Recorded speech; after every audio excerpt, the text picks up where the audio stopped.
Nah, makanya kalimat itu minimal ada subjek dan verb wajib.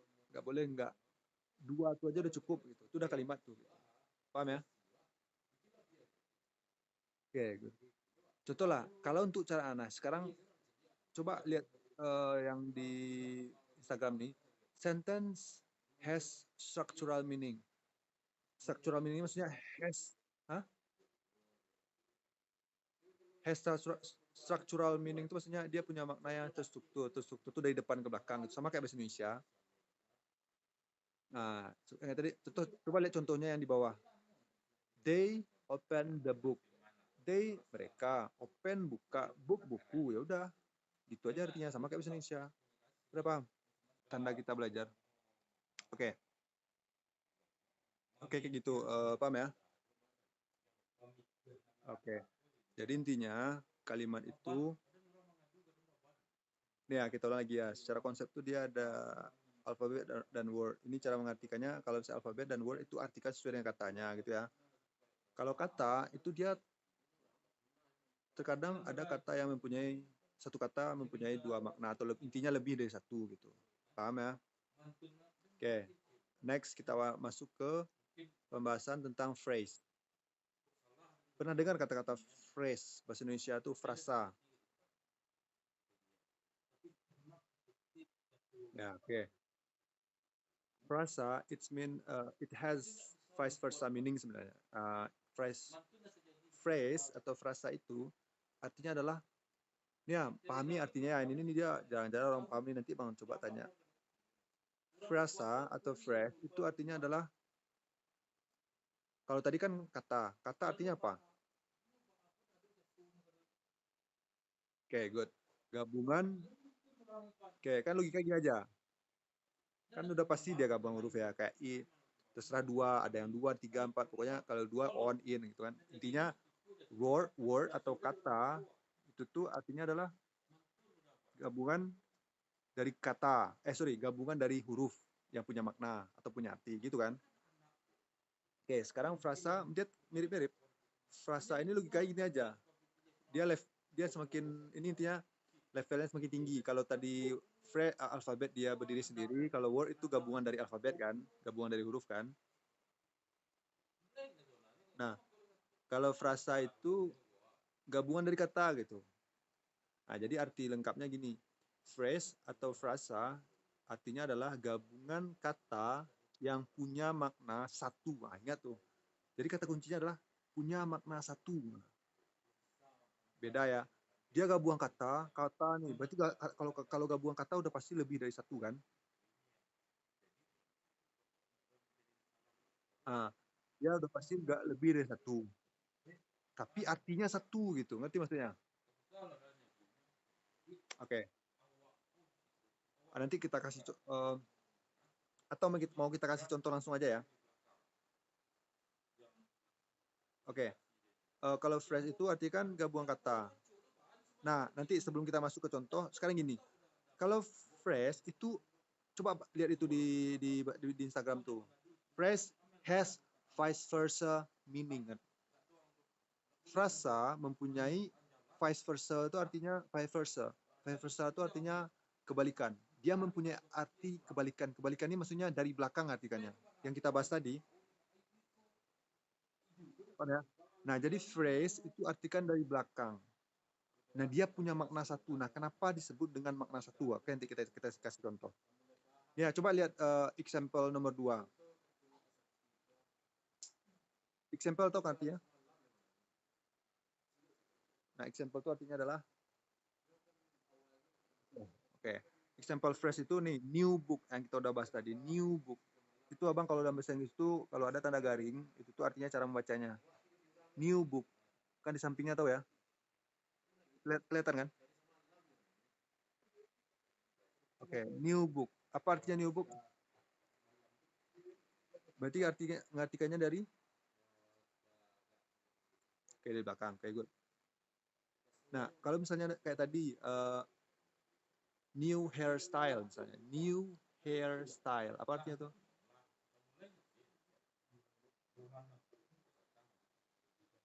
Oke, good. Nah, intinya you tentang phrase itu udah paham kan?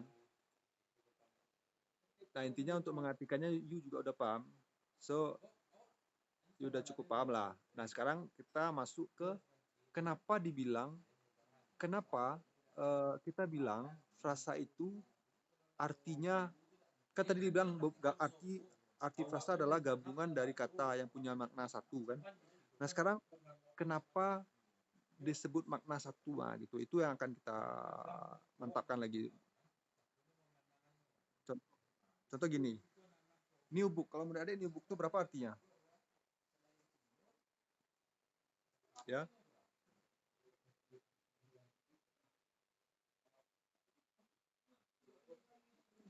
oke, good. Satu intinya ya.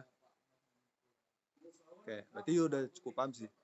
Oke, abang lebih jelaskan lagi nih ya. Contoh gini, ada di meja ya. Di meja itu ada 3 buku misalnya kan.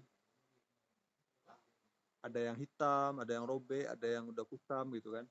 Nah, yang disuruh misalnya abang nyuruh nih, Dek, please take the new book misalnya. Kalau abang nyuruh ambil buku yang baru, berarti yang buku yang baru itu yang mana?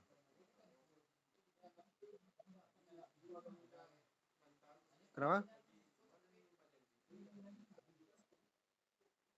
Ya misalnya di atas meja itu ada 3 buku. Ada buku yang lama, ada yang robek, ada yang baru gitu. Nah, nanti misalnya abang nyuruh nih, eh Dek, please take the new book misalnya. Nah, kalau bang suruh ambil buku baru, berarti yang mana yang ambil? Nah, buku baru tuh, ya yang you ambil kan buku baru. Ini sekarang kan kita memantapkan apa sih makna satu, kenapa dibilang satu makna? Maksudnya pasti satu benda yang you ambil kan, gitu kan? Walaupun di atas tuh banyak bukunya kan? Karena kenapa dibilang satu benda? Intinya baru itu hanya menjelaskan bukunya, gitu kan? Menjelaskan bendanya. Ya sifatnya baru gitu. Iya, betul. Oke, yeah. Nah, jadi kalau misalnya kayak misalnya ada gini ya, new red book misalnya, kan 3 kata, tapi artinya tetap satu, maknanya tetap satu gitu. Paham ya? Oke, nah, jadi phrase ini artikan dari belakang gitu. Oke ya? Oke, good. Next, kita lanjut ke sentence. Sentence itu artinya, what does it mean? What does it mean? What does it mean itu artinya, apa artinya sentence? Oke, sentence. Ya, oke, gabungan kalimat. Apa maknanya? Apa maksudnya?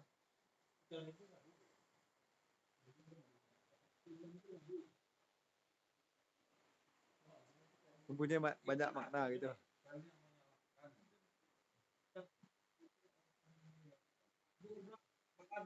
Ya, karena adik nebak-nebak doang kan.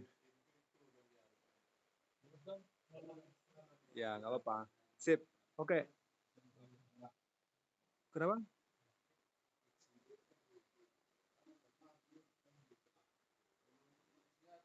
Oke. Oke, selanjutnya kita masuk ke sentence. Sentence itu kan artinya kalimat. Nah, kalau untuk maknanya, dia tuh gabungan dari kata juga yang punya makna. Ingat ya, di sini dia cuma bilang yang punya makna. Kalau phrase kan satu maknanya gitu ya. Eh, Syaratnya minimal yang bisa kita katakan kalimat itu harus, ya ini kata-katanya harus, must. Jadi nggak boleh nggak gitu. Minimal harus ada 2 aja. Yang pertama subjek dan yang kedua verb. Jadi walaupun dia 2 aja, I go itu udah kalimat, udah punya makna dia gitu. Paham ya? Oke. Jadi intinya I go. I go. I go. Kan? I go itu saya pergi misalnya. They go.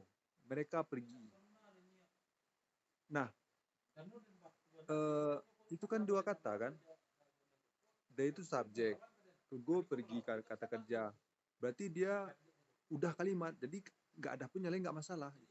Kalau andai pun ada kata gini, they go to school. Nah, school to school itu dia cuma melengkapi, makanya istilah namanya komplement, pelengkap gitu. Jadi kenapa dibilang I go itu punya makna? Contohnya kayak gini ya. Siapa yang pergi? Contohnya I go itu siapa yang pergi? Oke, ngapain saya? Nah, jadi nyambung kan, punya makna kan? Nah, makanya dibilang punya makna karena dia nyambung. Itu dia. Coba kita kasih contoh lain yang tidak ada, yang salah satunya tidak ada. Misalnya I bag misalnya. Bag itu tas, I itu saya. Ngapain saya? Tas. Kenapa saya? Kenapa tas saya? Kan nggak nyambung. Nah, makanya kalimat itu minimal ada subjek dan verb wajib. Nggak boleh nggak. Dua itu aja udah cukup gitu. Itu udah kalimat tuh. Paham ya? Oke, good. Contoh lah, kalau untuk cara Ana, sekarang coba lihat yang di Instagram nih. Sentence has structural meaning. Structural meaning maksudnya has, huh? Has structural meaning itu maksudnya dia punya makna yang terstruktur. Terstruktur itu dari depan ke belakang. Sama kayak bahasa Indonesia. Nah, tadi coba lihat contohnya yang di bawah. They open the book. They mereka open buka book buku, ya udah gitu aja artinya, sama kayak bahasa Indonesia. Udah paham? Nah, makanya inti dari pembahasan ini adalah kita harus intinya gini ya, kita tuh tahu dulu lah gimana sih ngartikan bahasa Inggris tuh gitu. Nah itu karena itu ngaruh ini, karena kadang orang bingung gitu kan. Walaupun dia kadang kosakatanya banyak gitu, bingung juga dia ngertiin. Palingan dia bisa mengartikan nebak-nebak kayak tadi adek kan, kayak gitu. Makanya sebenarnya yang tadi, oke, sampai situ. Do you understand? Oke, do you get it? Do you get it? Nah, do you get it itu sama dengan do you understand. Paham ya? Jadi kalau do you understand ya anak SD aja udah tahu kan. Sekarang kita inilah apa ya? Kita tambah-tambah ilmunya, biasakan. Jadi do you get it? Itu tuh sama artinya dengan do you understand. Oke? Okay? Artinya dengan do you understand. Do you get it? Do you get it? Jawabannya yes I do boleh. Karena kenapa pakai do? Karena dia kan get itu kata kerja. Itu. Oke ya. Oke, jadi kesimpulannya untuk yang pembahasan ini adalah gimana sih mengartikan bahasa Inggris itu. Tadi kita ada bahas 4 poin. Ada yang pertama alfabet, yang kedua word, phrase, sentence. Alfabet huruf, word itu kata, diartikan sesuai katanya. Phrase itu frasa. Frasa itu artinya adalah gabungan kata yang punya makna satu. Ingat, kuncinya di sana satu. Dan mengartikannya dari belakang. Nah, kalau misalnya sentence itu artikan sesuai dengan bahasa Indonesia dari depan ke belakang. Oke ya?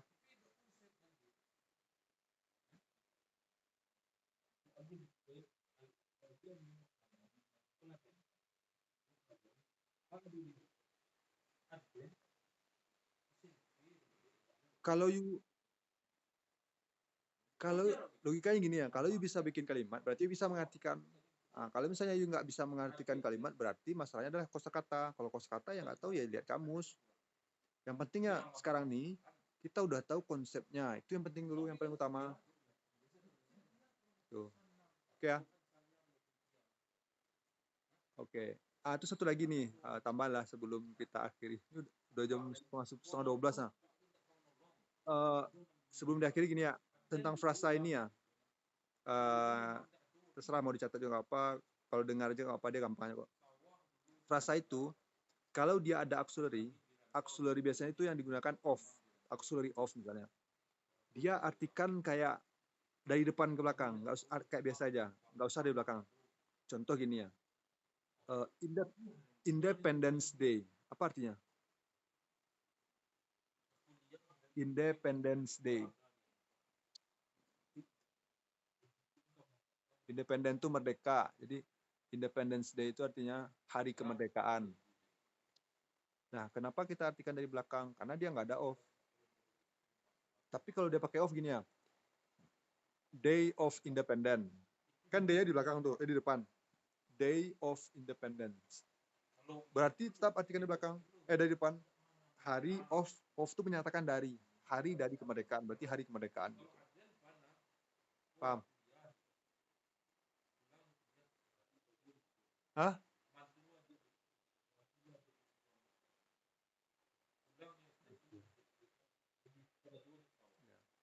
Atau do you have any question? If you have any question, you can ask me.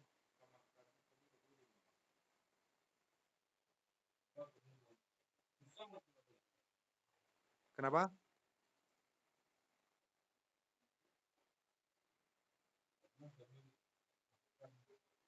Penggunaan of.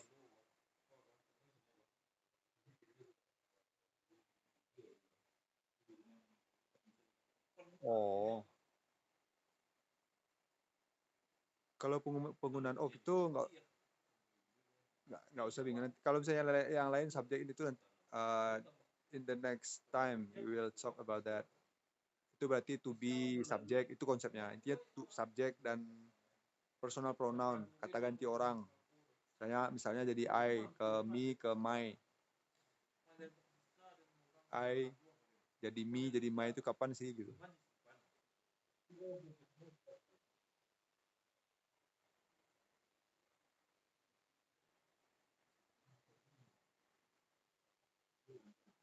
Iya, itu tuh mereka terkait sama tuh konsepnya. Konsepnya sama.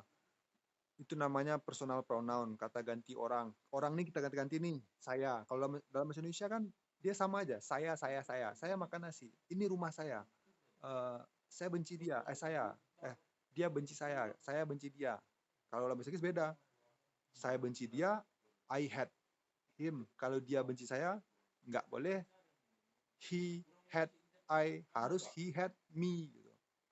Gitu pun dengan they jadi them, jadi their, jadi apalagi we, our, us gitu. Kayak gitu. Jadi itu namanya personal pronoun. Kalau yang tadi mr itu namanya to be. Oke ya. Mungkin besok ini terserah ya kalau misalnya ada yang mau dek bahas duluan, maksudnya abang bahas to be dong, ini tuh dong. Tapi kalau misalnya enggak, biar abang yang ngajarinnya dengan gimana sih cara-caranya biar you lebih gampang bahasa Inggris tuh gitu. Dia nggak masalah sih sebenarnya. Tapi kalau misalnya terkait dengan to be, abang juga akan bahas itu. Kan makanya abang bilang ya, yang terpenting itu adalah motivasi, your motivation. Yang pertama itu motivasi. Nah, kalau motivasinya udah bagus, you can learn from whatever and whenever.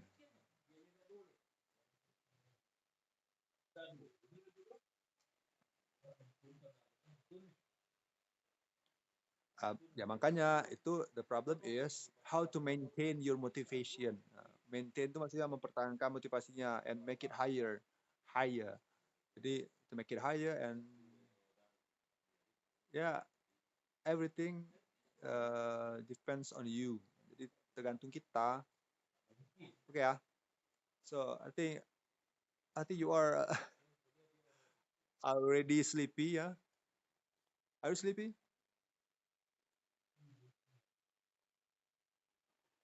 Oh, minum susu.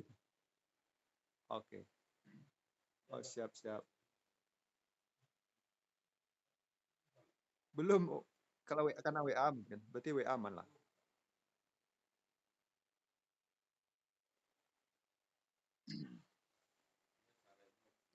Oke. Okay.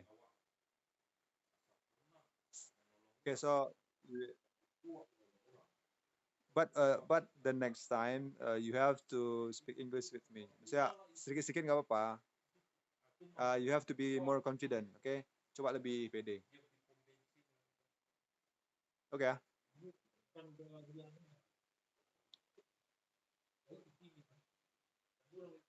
Ya nggak apa, chat aja. It's okay. Kalau salah-salah nggak. Kenapa? Enggak lah. Bang bercanda doang kok. Okay, so I think it's time to break and also it's time to sleep. Have a nice sleep. Tight sleep. Okay, sleep tight. Okay, okay ya. See you the next time, the next meeting. Assalamualaikum warahmatullahi wabarakatuh. Jangan lupa subscribe, like, komen, dan share juga